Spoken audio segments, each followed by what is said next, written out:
If you know Arizona Music Fest, you know that the two great pillars of our festival are our festival orchestra and our commitment to great jazz that has existed for the 2 decades now plus of the festival. I submit to you that the work we're going to play to open our Sunday final orchestral concert really brings about both. I'm talking about the Dvorak Symphony No. 9, commonly known as the New World Symphony. And if you're wondering where does the jazz come, I say it's in this way. Anthony Dvorak came to the United States in the late 19th century. He taught in New York, he spent time in various parts of the United States. In Iowa, for example, he spent time with a Czech community there. He got to know the soil of America, and in fact, he used those words when speaking to young American composers.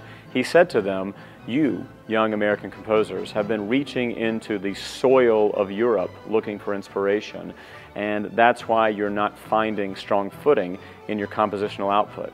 Instead, look to your own soil." He specifically referenced Native American rhythms and slave spirituals. Well, composers took heed, and from that moment into the 1910s, 1920s, great composers emerged, among them George Gershwin, Aaron Copland, Scott Joplin, who took us to a place of jazz, the beginnings of jazz. And so I really think that Anthony Dvorak is the outsider who noticed this first and moved us in that direction.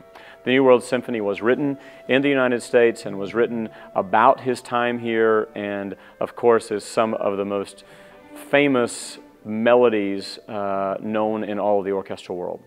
Several seasons ago, we founded the Arizona Music Fest Festival Chorus. I think this has been one of the greatest things we have done in my tenure as artistic director of the festival. This 90-plus member chorus, under the direction of Dr. Rebecca Lord, sings at such an exceptionally high level. We have featured them with the Beethoven Ninth Symphony, the Vaughan Williams Dona Nobis Pacem, the Verdi Requiem. This year, one of the greatest Russian choral works, Sergei Prokofiev's Alexander Nevsky. He, as leader in Russia, led victorious battles against Swedish, Estonian, crusading invaders, and is one of the great icons of Russian history. Sergei Prokofiev, who wrote during the early part of the 20th century, and very specifically during the Soviet era, wrote this work to accompany a silent film, a legendary silent film. We are performing this for you not with the silent film, but with text, so you will understand the Russian sung by our chorus and by our guest artist in residence, Denise Graves. There's a phenomenal mezzo-soprano solo in the middle of this work. But know that the story is told through music of the orchestra, soloist, and chorus, bringing about the great glory of Alexander Nevsky. So for the finale concert of the Festival Orchestra, we put these two mighty works together. Dvorak's New World Symphony, as he looks forward and celebrates this new world, America.